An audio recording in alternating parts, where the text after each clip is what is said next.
Нема одговор дали ќе има субвенција од интервентниот фонд за ниската цена на пролетната зилка, заради што струмичките земјоделци излегоа на протест.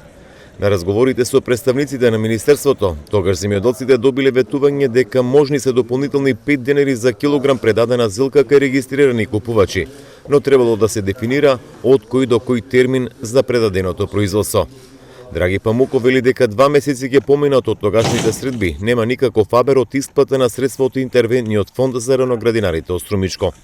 Значи, еве веќе 45 дена од последниот состанок кој што бевме во Дом на Арма со министерот и Трејан Димковски, се уште не сме седнале да ги додефинираме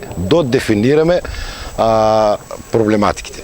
Кои се проблематиките? Проблематиките до која дата треба да биде субвенционирањето, од кога до кога, пример.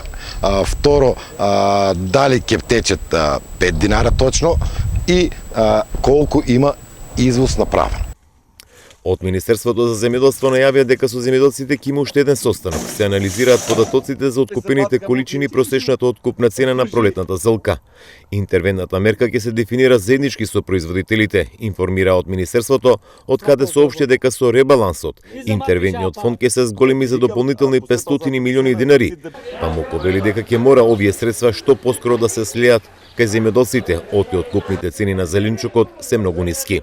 Арном, ова интервентна мерка до сега требаше баром 50% да биде завршено, да бидат разгледани апликациите кои ние требаше да ги поднесеме и да чекаме исплата.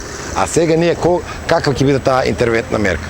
За жал, моментално доматот е 30 денара, краставицата е 10 до 12 денара, лютото пиперче ич го некад, благото пиперче е 25-30 денара, компирото е 20 денара. Сите земјоделски производи моментално се во подем на пат.